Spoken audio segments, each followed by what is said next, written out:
നമസ്കാരം സുഹൃത്തുക്കളെ, tips and ട്രിക്സിലേക്ക് ഏവർക്കും സ്വാഗതം. ഞാനിന്ന് എടുക്കാൻ പോകുന്നത് നമ്മുടെ കഴിഞ്ഞ +2 ലെവൽ എക്സാം ഫേസ് 1 എക്സാമിന് ഒരു ചോദ്യം ഉണ്ടായിരുന്നു, ഓക്സിജന്റെ സബ്ഷെൽ ഇലക്ട്രോണിക് വിന്യാസം എഴുതാൻ വേണ്ടിയിട്ട്. അപ്പോൾ ഞാനത് ക്ലാസ്സിൽ പറഞ്ഞു കൊടുത്തപ്പോഴത്തേക്കും ഒരുപാട് കൂട്ടുകാരായിട്ട് ഒരു ക്ലാസ് ആയിട്ട് തന്നെ എടുക്കാൻ വേണ്ടി പറഞ്ഞു. അപ്പം ആ ക്ലാസ് ആണ് ഇന്ന്. അപ്പം നമുക്ക് സ്റ്റാർട്ട് ചെയ്യാം. അപ്പൊ എല്ലാവർക്കും വീഡിയോയിലേക്ക് സ്വാഗതം. അപ്പൊ സബ്ഷെൽ ഇലക്ട്രോണിക് കോൺഫിഗറേഷൻ പഠിക്കുന്നതിന് മുന്നേ ഒരു 30 എലമെന്റ്സിന്റെ എങ്കിലും അറ്റോമിക് നമ്പർ നിങ്ങൾ പഠിച്ചിരിക്കുക. ആദ്യത്തെ 30 എലമെന്റ്സിന്റെ അതാദ്യം ജസ്റ്റ് ഒന്ന് നോക്കാം. ഹൈഡ്രജന്റെ അറ്റോമിക് നമ്പർ എത്രയാണ്? 1. അപ്പൊ അറ്റോമിക് നമ്പർ 1 ആയിട്ടുള്ളത് ഹൈഡ്രജൻ ആണ്. 20 വരെ എല്ലാവർക്കും അറിയായിരിക്കും, എന്നാലും നമുക്ക് റിവൈസ് ചെയ്യാം. Hydrogen. Atomic number 2 helium. Atomic number 3 lithium. 4 beryllium. 5 boron. 6 carbon. 7 nitrogen. 8 oxygen. 9 fluorine. 10 neon. അപ്പോൾ അറ്റോമിക് നമ്പർ 1 ഏതാണ്? Hydrogen, helium, lithium, beryllium. അത് കഴിഞ്ഞ് 5 തൊട്ടുള്ളത് BCNO എന്ന് പഠിക്കുക. Boron, carbon, nitrogen, oxygen. ഓക്സിജന്റെ അറ്റോമിക് നമ്പർ അവർ തന്നിട്ടില്ലായിരുന്നു, അതുകൊണ്ട് പ്രത്യേകം പഠിക്കുക. ഓക്സിജന്റെ അറ്റോമിക് നമ്പർ 8, ഫ്ലൂറിൻ 9, നിയോൺ 10. ഇനി 11 ഏതാണ്? 11 സോഡിയം ആണ്. 12 മഗ്നീഷ്യം ആണ്. 11 sodium, 12 magnesium, 13 aluminium, 14 silicon, 15 phosphorus, 16 sulphur, 17 important ആണ് ക്ലോറിൻ, 18 ആർഗൺ. അപ്പോൾ 11 sodium, magnesium, aluminium, silicon, phosphorus, sulphur, chlorine, argon. Atomic number 19 potassium ആണ്. 20 കാൽസ്യം ആണ്. അപ്പം 20 വരെ ഒട്ടുമിക്ക ആൾക്കാർക്കും അറിയായിരിക്കും. ഇനി 21 മുതൽ 30 വരെ പഠിക്കാൻ ഒരു കോഡ് ഉണ്ട്. ആദ്യം അതിന്റെ എലമെന്റ്സ് ഏതൊക്കെയാണെന്ന് പഠിക്കുക. Scandium, titanium. 21 സ്കാൻഡിയം ആണ്. 22 titanium, 23 vanadium, 24 chromium, 25 manganese, 26 iron, 27 cobalt, 28 nickel, 29 copper, 30 zinc. ഇതിന്റെ കോഡ് എന്ന് പറയുന്നത് 21 തൊട്ട് 30 വരെ പഠിക്കാനുള്ള കോഡ്. സ്കൂൾ ടൈമിൽ വിക്രമൻ ഫീസ് കൊടുക്കാൻ നിൽക്കുന്നു. അപ്പോൾ ശ്രദ്ധിക്കുക, സ്കൂൾ ടൈമിൽ scandium, titanium. Vikraman, Vikraman. Fees, FE. കൊടുക്കാൻ, CO. നിൽക്കുന്നു എന്ന് പറയുമ്പം നിൽക്കുന്നു എന്ന് പറയുന്നത് സിങ്ക് ആണെന്ന് സങ്കല്പിക്കുക.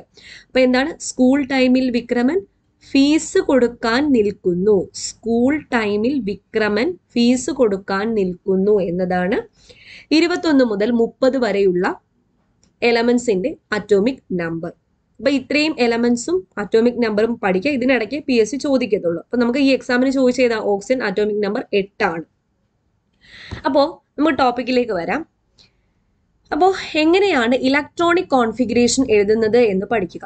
ഇലക്ട്രോണിക് കോൺഫിഗറേഷൻ എന്ന് പറയുമ്പോൾ 2 ടൈപ്പ് ഇലക്ട്രോണിക് കോൺഫിഗറേഷൻ ഉണ്ട്. സാധാരണ ഇലക്ട്രോണിക് കോൺഫിഗറേഷനും പിന്നെ സബ്ഷെൽ ഇലക്ട്രോണിക് കോൺഫിഗറേഷനും. അപ്പോൾ ഇലക്ട്രോണിക് കോൺഫിഗറേഷൻ എഴുതുന്നത് എന്ന് പറഞ്ഞു കഴിഞ്ഞാൽ ഷെല്ലുകളിലാണ് ഇലക്ട്രോൺസിനെ അറേഞ്ച് ചെയ്തത്. അപ്പോൾ ഫോർ എക്സാമ്പിൾ ഇപ്പൊ നമ്മൾ ലിഥിയം എടുത്തു, അറ്റോമിക് നമ്പർ 3 ആയിട്ടുള്ള ലിഥിയം എടുത്തു എന്ന് വിചാരിക്കുക. ലിഥിയം അറ്റോമിക് നമ്പർ എത്രയാണ്? 3.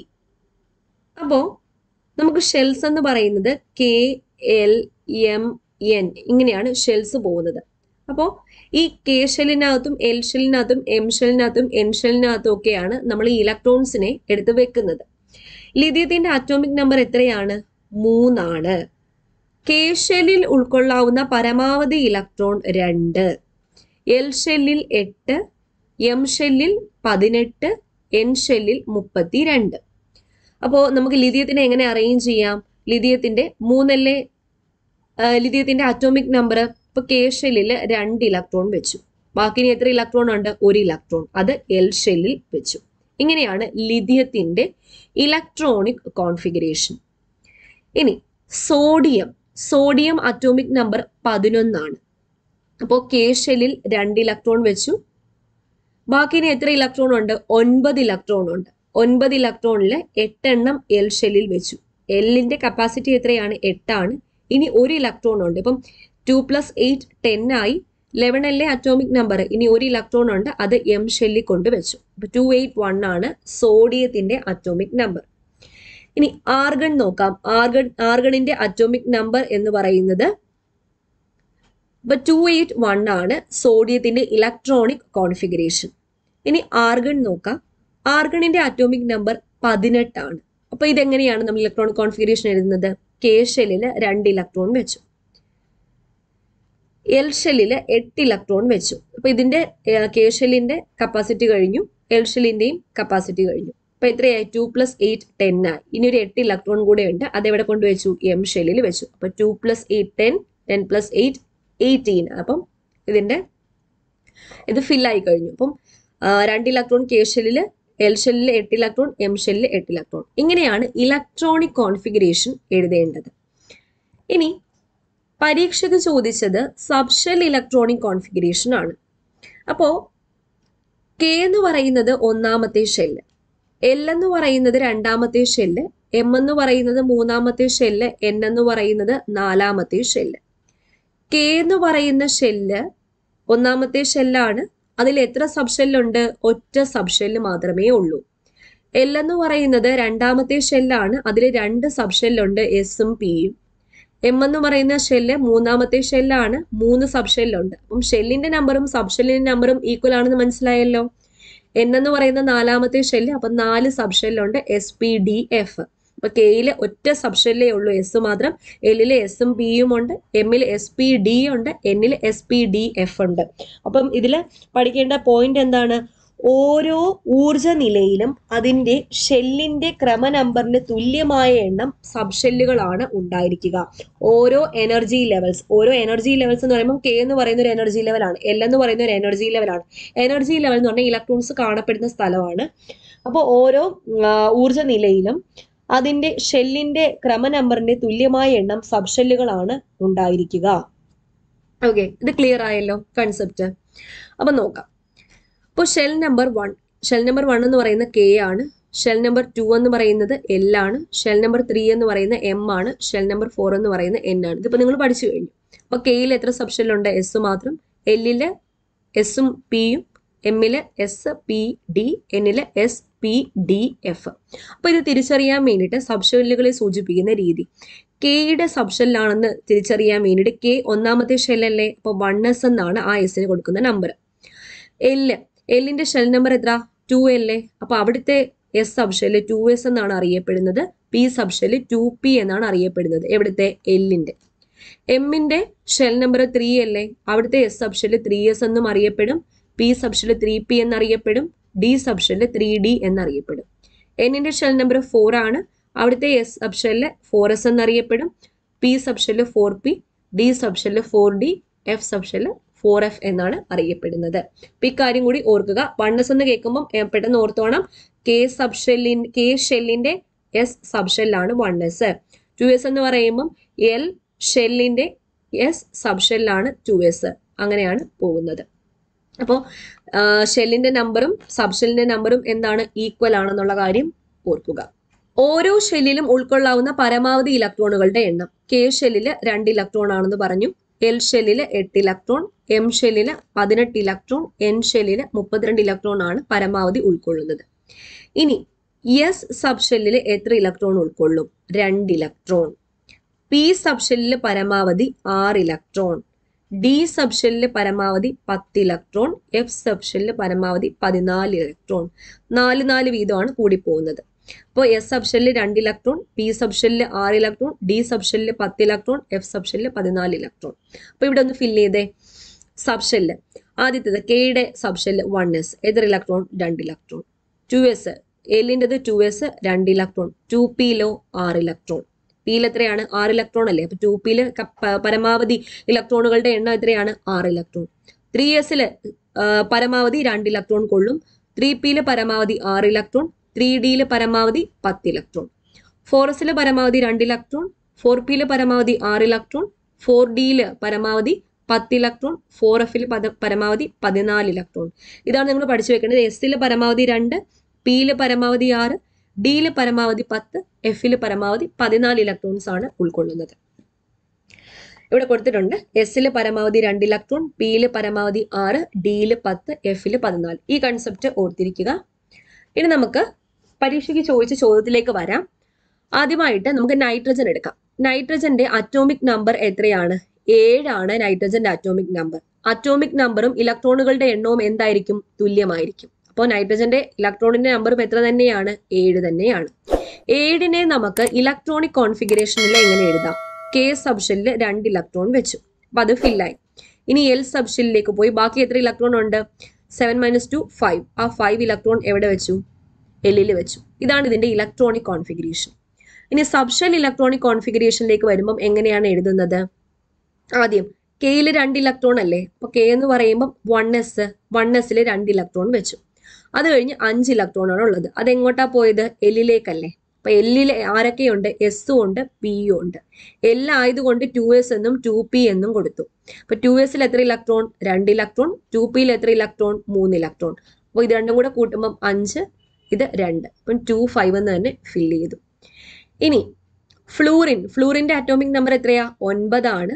2 7 എന്നാണ് ഇലക്ട്രോണിക് കോൺഫിഗറേഷൻ. അപ്പോൾ സബ്ഷെല്ലിലേക്ക് വരുമ്പം ആദ്യം കെ ഷെല്ലിൽ എത്ര ഇലക്ട്രോൺ ആണ്? 2 ഇലക്ട്രോൺ. അപ്പോൾ 1s 2 ഇലക്ട്രോൺ. ഇനി 2s എത്രയാണ്? 2 ഇലക്ട്രോൺ. ബാക്കി എത്ര ഇലക്ട്രോൺ ഉണ്ട്? ഇവിടെ എൽ ഷെല്ലിൽ മൊത്തം 7 ഇലക്ട്രോൺ ആണ്. 2 ഇലക്ട്രോൺ ഇവിടെ വെച്ചു. ബാക്കി 5 ഇലക്ട്രോൺ. അപ്പോൾ 1s2 2s2 2p5. ഇത് എഴുതുമ്പോഴത്തേക്കും 2,7 എന്ന് തന്നെ കിട്ടി അല്ലേ? അത് ഫ്ലൂറിന്റെ സബ്ഷെൽ ഇലക്ട്രോണിക് കോൺഫിഗറേഷൻ ആണ്. ഇനി സോഡിയത്തിന്റെ അറ്റോമിക് നമ്പർ 11, ഇലക്ട്രോണിക് കോൺഫിഗറേഷൻ 2 8 1. ഇത് കെ ഷെല്ലിൽ, ഇത് എൽ ഷെല്ലിൽ, ഇത് എം ഷെല്ലിൽ. അപ്പൊ കെ ഷെല്ലിൽ 2 ഇലക്ട്രോൺ അല്ലേ? അപ്പൊ 1s2. എൽ ഷെല്ലിൽ 8 ഇലക്ട്രോൺ ആണ്. അപ്പം 2s പരമാവധി 2 ഇലക്ട്രോൺ, 2p പരമാവധി 6 ഇലക്ട്രോൺ. അപ്പം 2 + 6 8. അതിവിടെ കവർ ചെയ്തു. ഇനി 1 ഇലക്ട്രോൺ ഉണ്ട്. അത് 3s വെച്ചു. 3s1. ഇതാണ് സോഡിയത്തിന്റെ subshell electronic configuration. Aluminium atomic number എത്രയാ? 13. 2 8 3 എന്ന് എഴുതി. 1s എത്ര ഇലക്ട്രോണാ? 2 ഇലക്ട്രോൺ. സ്വന്തമായിട്ട് എഴുതി നോക്കുക നിങ്ങൾ. 2s 2 ഇലക്ട്രോൺ, അത് ഫില്ലായി. 2p 6 electron. അപ്പൊ ഇത് 8 അവിടെ ഫില്ലായി. 3s s പരമാവധി 2 ഇലക്ട്രോൺ. ഇനി 2 ഇലക്ട്രോണെ ഫില്ല് ചെയ്തോളൂ. ഇവിടെ 3 ഇലക്ട്രോൺ ഉണ്ട്. അപ്പൊ അടുത്ത ഇലക്ട്രോൺ 3p കൊണ്ട് വെച്ചു. ക്ലോറിൻ എങ്ങനെ എഴുതാ? ക്ലോറിന്റെ അറ്റോമിക് നമ്പർ 17 ആണ്. ക്ലോറിൻ ഇലക്ട്രോണിക് കോൺഫിഗറേഷൻ 2 8 7 എന്ന് എഴുതി. നമുക്കൊന്ന് എഴുതി നോക്കാം. 1s 2 electron, 2s 2 electron, 2p 6 electron. അപ്പം അത് രണ്ടും ഫില്ലായി. അത് കഴിഞ്ഞ് 3s 2 ഇലക്ട്രോൺ. അപ്പൊ അവിടെ 7 എണ്ണം അല്ലേ? ബാക്കി 5 എണ്ണം ഉണ്ട്. അത് 3p കൊണ്ടുവച്ചു. 3p5. അപ്പോൾ ഇവിടെ എഴുതുമ്പം 2 8 7 എന്ന് തന്നെ കിട്ടി. അടുത്തത് ആർഗൺ ആണ്. ആർഗണിന്റെ അറ്റോമിക് നമ്പർ 18. 2 8 8 എന്ന് എഴുതി. 1s 2 electron, 2s 2 electron, 2p 6 electron, 3s 2 electron, 3p 6 electron. 2 2 + 6 8, 2 + 6 8. ഇതും ഫില്ലായി. ഇങ്ങനെയാണ് സബ്ഷെൽ ഇലക്ട്രോണിക് കോൺഫിഗറേഷൻ എഴുതുന്നത് എന്നുള്ള കാര്യം ഓർക്കുക. വലിയ വലിയ അറ്റോമിക് നമ്പർ വരുമ്പോൾ നമുക്ക് ഇങ്ങനെ എഴുതിക്കൊണ്ടിരുന്നു കഴിഞ്ഞാൽ ഒരുപാട് നീളം വരും അല്ലേ സബ്ഷെൽ ഇലക്ട്രോണിക് കോൺഫിഗറേഷന്. അപ്പൊ അതിന് പകരം എന്താ ചെയ്യുന്നതെന്ന് പറഞ്ഞു കഴിഞ്ഞാൽ നമ്മൾ ഒരു ഇപ്പം ഫോർ എക്സാമ്പിൾ ഇപ്പം നമ്മൾ ഇതേതാണ്? സ്കാൻഡിയം അറ്റോമിക് നമ്പർ 21 ആണ്. സ്കാൻഡിയത്തിന് തൊട്ട് മുന്നേയുള്ള ഇനേർട്ട് ഗ്യാസ് നോബിൾ ഗ്യാസിനെ എടുക്കും. പീരിയോഡിക് ടേബിൾ നോക്കുമ്പോൾ സ്കാൻഡിയം 21st എലമെന്റ് ആണ്. ഇതിന് തൊട്ട് മുന്നേയുള്ള നോബിൾ ഗ്യാസ് ഏതാണ്? ആർഗൺ ആണ്. അപ്പൊ ആർഗണിന്റെ അറ്റോമിക് നമ്പർ എത്രയാണ്? 18. ഇനി സ്കാൻഡിയം ആവാൻ ഒരു 3 എണ്ണം കൂടി മതി അല്ലെ? ആർഗൺ നമ്മൾ നേരത്തെ എങ്ങനെയാണ് എഴുതി നിർത്തിയത്? 1s2 2s2 2p6 3s2 3p6 എന്നാണ് എഴുതി നിർത്തിയത്. അപ്പൊ 3p ആണ് അവസാനം ഫില്ല് ചെയ്തത്. അപ്പം ബാക്കിയുള്ള ഈ 3 ഇലക്ട്രോൺ 3p അവിടെ ഫില്ല് ചെയ്ത് കഴിഞ്ഞു. ബാക്കിയുള്ള 3 ഇലക്ട്രോൺ അടുത്ത ഷെല്ലായ 3d 1 ഇലക്ട്രോൺ വെച്ചു. അത് കഴിഞ്ഞ് 4s 2 ഇലക്ട്രോൺ വെച്ചു. ഇത് എന്തുകൊണ്ടാണ് ഇങ്ങനെ വന്നു എന്ന് പറഞ്ഞാൽ 4s നമുക്ക് വരേണ്ടത് 3s 3p കഴിഞ്ഞ് 3dയിലാണ് ഫില്ല് ചെയ്യേണ്ടത്. അത് കഴിഞ്ഞാണ് 4s പോകേണ്ടത്. പക്ഷെ ഈ 4sന്റെ എനർജി 3dയേക്കാളും കുറവായതുകൊണ്ട് 4s ഫില്ല് ചെയ്ത ശേഷം മാത്രമേ 3dയിൽ ഫില്ല് ചെയ്യത്തുള്ളൂ.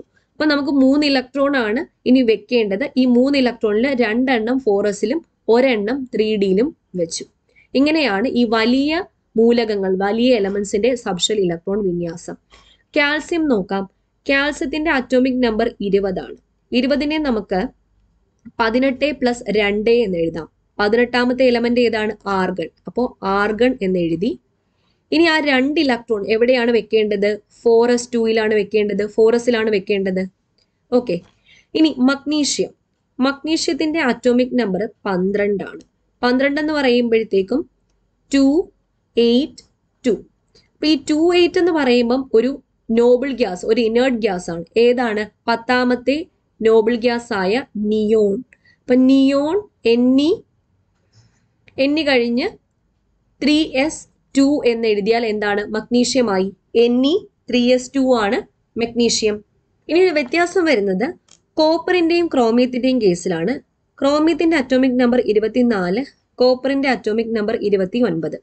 അപ്പൊ ക്രോമിയത്തിന്റെ സബ്ഷെൽ ഇലക്ട്രോണിക് കോൺഫിഗറേഷൻ എഴുതുമ്പോൾ 1s2, 2s2, 2p6, 3s2, 3p6, 3d4, 4s2 എന്നാണ് ക്രോമിയം 24, അറ്റോമിക് നമ്പർ 24 എഴുതുന്നത്. ഇവിടെ നോക്കുമ്പോൾ 3d4, 4s2. ഡിയുടെ മാക്സിമം കപ്പാസിറ്റി എത്രയാണ്? 10 ആണ്. 10ന്റെ പകുതി 5. അതായത് ഡി സബ്ഷെല്ല് ഫുള്ളി ഫിൽഡോ അല്ലെങ്കിൽ പാർഷ്യലി ഫിൽഡോ, ഫുള്ളി ഫിൽഡോ പാർഷ്യലി ഫിൽഡോ ആണെങ്കിൽ മോർ സ്റ്റേബിൾ ആയിരിക്കും.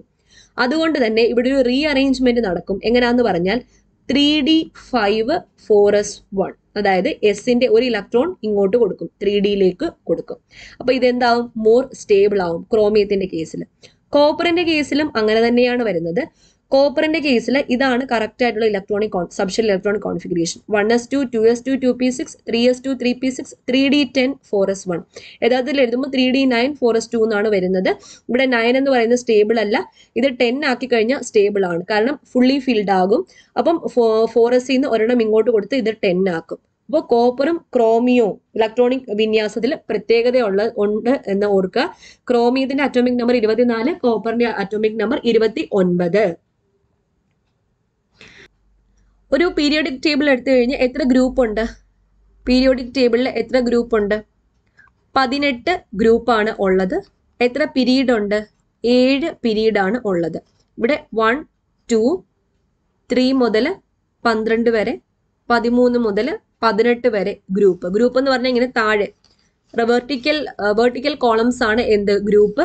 ഹൊറിസോണ്ടൽ റോസിനെയാണ് പീരീഡ് എന്ന് പറയുന്നത്. ഒന്നാമത്തെയും രണ്ടാമത്തെയും ഗ്രൂപ്പാണ് എസ് ബ്ലോക്ക് എലമെന്റ്സ്. 13 മുതൽ 18 വരെ പി ബ്ലോക്ക് എലമെന്റ്സ്, 3 മുതൽ 12 വരെ ഡി ബ്ലോക്ക് എലമെന്റ്സ്. താഴെയുള്ള ഈ 2 പീരീഡ് എന്ന് പറയുന്നത് എഫ് ബ്ലോക്ക് എലമെന്റ്സിലാണ് വരുന്നത്. ഓക്കെ. അപ്പം ഈ ബ്ലോക്കും കൂടി ജസ്റ്റ് ഒന്ന് ഓർത്തിരിക്കുക. അപ്പം എല്ലാവർക്കും ക്ലിയർ ആയെന്ന് വിശ്വസിക്കുന്നു. ഇനി ഒരു കാര്യം കൂടി പറയാം. ബ്ലോക്ക് എങ്ങനെയാണ് കണ്ടുപിടിക്കുന്നത് എന്ന് പറയാം. നമുക്കൊരു എലമെന്റ് എടുക്കാം. For example carbon. കാർബണിന്റെ അറ്റോമിക് നമ്പർ 6 ആണ്. Subshell electronic configuration 1s2, 2s2, 2p2 ആണ് കാർബണിന്റെ സബ്ഷെൽ ഇലക്ട്രോണിക് കോൺഫിഗറേഷൻ.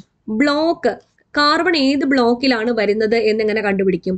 അവസാനത്തെ ഇലക്ട്രോൺ ഏത് സബ്ഷെല്ലിലാണോ ഫില്ല് ചെയ്തത് അതാണ് ആ എലമെന്റിന്റെ ബ്ലോക്ക്. ഇവിടെ ഏതാണ്? പി സബ്ഷെല്ലിലല്ലേ. അപ്പം പി ബ്ലോക്ക് എലമെന്റ് ആണ് ഏത്? കാർബൺ എന്ന് പറയുന്നത്. വേറൊരു എക്സാമ്പിൾ പറയാം. ലിഥിയം. ലിഥിയത്തിന്റെ അറ്റോമിക് നമ്പർ 3 ആണ്. Subshell electronic configuration 1s2, 2s1. അപ്പൊ അവസാനത്തെ ഇലക്ട്രോൺ എസ് സബ്ഷെല്ലിലാണ്. അപ്പം ബ്ലോക്ക് ഏതാ ഇവിടുത്തെ? ബ്ലോക്ക് എസ് ബ്ലോക്ക് ആണ്. S block. ഓക്കെ. അതാണ് ബ്ലോക്ക് കണ്ടുപിടിക്കുന്നത്. അവസാനത്തെ ഇലക്ട്രോൺ ഏത് സബ്ഷെല്ലിലാണോ കയറിയത് അതാണ് അതിന്റെ ബ്ലോക്ക്. പീരീഡ് എങ്ങനെയാ കണ്ടുപിടിക്കുന്നതെന്ന് പറഞ്ഞാൽ, പീരീഡ് കണ്ടുപിടിക്കാൻ വേണ്ടിയിട്ട് ഹയസ്റ്റ് സബ്ഷെൽ നമ്പർ എടുത്താൽ മതി. ഇവിടെ ഏറ്റവും വലുത് 2 അല്ലേ, അപ്പം സെക്കൻഡ് പീരീഡ് ആണ്. ഇവിടെയും അതുപോലെ 2 അല്ലേ ഏറ്റവും വലിയ ഷെല്ലിന്റെ നമ്പർ, അപ്പം ഇവിടെയും ഏതാണ്, സെക്കൻഡ് പീരീഡിലാണ് വരുന്നത്. ഇനി ഗ്രൂപ്പ് നമ്പേഴ്സ് എങ്ങനെയാണ് കണ്ടുപിടിക്കുന്നതെന്ന് പറഞ്ഞു കഴിഞ്ഞാൽ എസ് ബ്ലോക്ക് എലമെന്റ് ആണെങ്കിൽ എസ് ബ്ലോക്ക് എലമെന്റിന്റെ ഗ്രൂപ്പ് നമ്പർ കണ്ടുപിടിക്കുന്നത് ഇലക്ട്രോണിന്റെ അവസാനത്തെ ഷെല്ലിൽ ഫില്ല് ചെയ്യുന്ന ഇലക്ട്രോണിന്റെ നമ്പർ തന്നെയാണ് അതിന്റെ ഗ്രൂപ്പിന്റെ നമ്പർ. ഫോർ എക്സാമ്പിൾ ലിഥിയം, അവസാനത്തെ ഇലക്ട്രോൺ എത്ര ഇലക്ട്രോൺ ഉണ്ട്, ഒരു ഇലക്ട്രോൺ ആണ് എസ് സബ്ഷെല്ലിൽ ഫില്ല് ചെയ്തത്. അപ്പോൾ ഫസ്റ്റ് ഗ്രൂപ്പിലാണ് ഇത് വരുന്നത്. ഇനി 2s2 എന്നായിരുന്നെങ്കിലോ സെക്കൻഡ് ഗ്രൂപ്പ് എലമെന്റ് ആണ് ലിഥിയം. അങ്ങനെയാണ് ഗ്രൂപ്പ് നമ്പർ എസ് ബ്ലോക്കിന്റെ കേസിൽ കണ്ടുപിടിക്കുന്നത്. പി ബ്ലോക്കിന്റെ കേസിൽ കണ്ടുപിടിക്കുന്നതെന്ന് പറഞ്ഞു കഴിഞ്ഞാൽ ലാസ്റ്റ് പി സബ്ഷെല്ലിന്റെ ഇലക്ട്രോണിന്റെ നമ്പർ പ്ലസ് 12 ചെയ്താൽ മതി. പി ബ്ലോക്കിൽ അവസാനത്തെ പി സബ്ഷെല്ലിൽ എത്ര ഇലക്ട്രോൺ ഉണ്ടോ പ്ലസ് 12. കാർബൺ എന്ന് പറയുന്നത് 14th ഗ്രൂപ്പ് ആണ്. ഓക്കെ, ഇനി ഡി ബ്ലോക്ക് എങ്ങനെയാ കണ്ടുപിടിക്കുന്നതെന്ന് പറഞ്ഞാൽ എസിന്റെയും ഡിയുടെയും കൂടെ ആഡ് ചെയ്താൽ മതി. അതായത് ഔട്ടർ മോസ്റ്റ് എസ് സബ്ഷെല്ലിന്റെയും ഡി സബ്ഷെല്ലിലും കയറുന്ന ഇലക്ട്രോൺസിന്റെ നമ്പർ ആഡ് ചെയ്ത് കഴിഞ്ഞാൽ അപ്പൊ ഇത് മൂന്നും പഠിച്ചാൽ മതി. എസ് ബ്ലോക്കും പി ബ്ലോക്കും ഡി ബ്ലോക്കും പഠിച്ചാൽ മതി. എഫ് ബ്ലോക്ക് ഇമ്പോർട്ടന്റ് അല്ല. അപ്പം എസ് ബ്ലോക്കും പി ബ്ലോക്കും ഡി ബ്ലോക്കും ക്ലിയർ ആണല്ലോ. ഗ്രൂപ്പ് നമ്പർ കണ്ടുപിടിക്കുന്ന അവസാനത്തെ ഇലക്ട്രോൺ, എസ് ബ്ലോക്കിലാണെങ്കിൽ അവസാനത്തെ ഇലക്ട്രോണിന്റെ നമ്പർ, അതാണ് അതിന്റെ ഗ്രൂപ്പ് നമ്പർ എന്ന് പറയുന്നത്. പി ബ്ലോക്ക് ആണെങ്കിൽ അവസാനത്തെ പി സബ്ഷെല്ലിലെ ഇലക്ട്രോണിന്റെ നമ്പർ പ്ലസ് 12 ചെയ്താൽ മതി. ഡി ബ്ലോക്ക് ആണെങ്കിൽ അവസാനത്തെ ഡി സബ്ഷെല്ലും എസ് സബ്ഷെല്ലിന്റെ നമ്പറും കൂടി ആഡ് ചെയ്ത് കഴിഞ്ഞാൽ എന്ത് കിട്ടും, D block element group number കിട്ടും. അപ്പൊ ഇത്രയേ ഉള്ളൂ നമ്മുടെ ടോപ്പിക്. എല്ലാവർക്കും മനസ്സിലായി എന്ന് വിശ്വസിക്കുന്നു. ഇനി എന്തെങ്കിലും ഡൗട്ട് ഉണ്ടെങ്കിൽ താഴെ കമന്റ് ചെയ്യുക, ക്ലിയർ ചെയ്യുക. അപ്പോൾ വീഡിയോ ഇഷ്ടപ്പെട്ടാൽ ലൈക്ക് ചെയ്യുക. വീണ്ടും കാണാം. Thank you. നിങ്ങൾ PSC പരീക്ഷകളെ സീരിയസ് ആയിട്ട് കാണുന്ന ഉദ്യോഗാർത്ഥികളാണോ? എങ്കിൽ നിങ്ങളുടെ പഠനം ഈസി ആക്കാനുള്ള ഒരു ആപ്പ് ഞാൻ പരിചയപ്പെടുത്തി തരാം. അൺഅക്കാഡമി. അൺഅക്കാഡമി ഇന്ത്യയിലെ നമ്പർ 1 ഓൺലൈൻ എഡ്യൂക്കേഷൻ പ്ലാറ്റ്ഫോം ആണ്. അൺഅക്കാഡമിയിൽ ഏപ്രിൽ 14-ാം തീയതി സ്റ്റാർട്ട് ചെയ്യുന്ന ഒരു ബാച്ച് കോഴ്സ് ആണ് ദൗത്യം. ഈ കോഴ്സ് ഡിഗ്രി ലെവൽ എക്സാംസിന് വേണ്ടിയിട്ട് ഒരു 30 ദിവസത്തെ ബാച്ച് കോഴ്സ് ആണ്. 10 ഡിഫറെന്റ് എഡ്യൂക്കേറ്റേഴ്സ് 10 ഡിഫറെന്റ് സബ്ജക്ട്സ് ആണ് ഹാൻഡിൽ ചെയ്യുന്നത്. ഈ കോഴ്സ് 10% ഡിസ്കൗണ്ടോടുകൂടി കിട്ടാൻ ഞങ്ങളുടെ കോഡായ ടിപ്സ് ആൻഡ് ട്രിക്സ് യൂസ് ചെയ്താൽ നിങ്ങൾക്ക് 10% ഡിസ്കൗണ്ട് കിട്ടുന്നതാണ്. കൂടാതെ 10th ലെവൽ മെയിൻസ് എക്സാമിന് വേണ്ടി 100 ദിവസത്തെ batch course April 7th start ആയിട്ടുണ്ട്. ജേതാവ് എന്നാണ് ഈ ബാച്ച് കോഴ്സിന്റെ പേര്. റാങ്കുകളുടെ രാജകുമാരൻ എന്നറിയപ്പെടുന്ന മൻസൂർ അലി സാർ ജോഗ്രഫി ഇതിനകത്ത് ഹാൻഡിൽ ചെയ്യുന്നുണ്ട്. അപ്പൊ ഈ കോഴ്സും 10% ഡിസ്കൗണ്ടോടുകൂടി കിട്ടാൻ ഞങ്ങളുടെ കോഡായ ടിപ്സ് ആൻഡ് ട്രിക്സ് യൂസ് ചെയ്യൂ. ഇനി നിങ്ങൾക്ക് ഫ്രീ ആയിട്ട് അറ്റൻഡ് ചെയ്യാൻ പറ്റിയ ചാമ്പ്യൻഷിപ്പ് ടെസ്റ്റിനെ പറ്റി പറയാം. ഈ test 4th, 11th, 18th, 25th April വൈകുന്നേരം 6 മണിക്ക് ഡിഗ്രി ലെവൽ പ്രിലിംസിനെ ബേസ് ചെയ്തിട്ടുള്ളതാണ്. 75 മിനിറ്റ് മോക്ക് ടെസ്റ്റ് ആണ്. 1 മുതൽ 3 റാങ്ക് വരെ വരുന്നവർക്ക് അൺഅക്കാഡമിയുടെ സ്കോളർഷിപ്പ് ഉണ്ട്. മറ്റ് റാങ്കുകൾക്കും 20 റാങ്ക് വരെ ഉള്ളവർക്കും സ്കോളർഷിപ്പ് ലഭ്യമാണ്. ഫ്രീ ആയിട്ട് തന്നെ അറ്റൻഡ് ചെയ്യാൻ പറ്റും. അൺഅക്കാഡമി ഡൗൺലോഡ് ചെയ്തിട്ട് ടിപ്സ് ആൻഡ് ട്രിക്സ് എന്ന കോഡ് കൊടുത്താൽ ഫ്രീ ആയിട്ടും നിങ്ങളുടെ കണ്ടന്റ്സ് നിങ്ങൾക്ക് ആക്സസ് ചെയ്യാൻ പറ്റും. കൂടാതെ ഡിഗ്രി ലെവൽ എക്സാംസിന് വേണ്ടിയിട്ട് എല്ലാ ദിവസവും മാർച്ച് 18 മുതൽ തുടങ്ങിയതാണ്. എല്ലാ ദിവസവും മൺഡേ മുതൽ സാറ്റർഡേ വരെ 8 മണിക്ക് 20 മിനിറ്റ് നീണ്ടു നിൽക്കുന്ന ഒരു ക്വിസ് ഉണ്ട്. ഇതും പ്രൈസ് മണിയുള്ള ക്വിസ് ആണ്. കയറി അറ്റൻഡ് ചെയ്യുക. ഞങ്ങളുടെ കോഡായ ടിപ്സ് ആൻഡ് ട്രിക്സ് യൂസ് ചെയ്താൽ നിങ്ങൾക്ക് ഡിസ്കൗണ്ട് ഉറപ്പായിട്ടും കിട്ടുന്നതാണ്.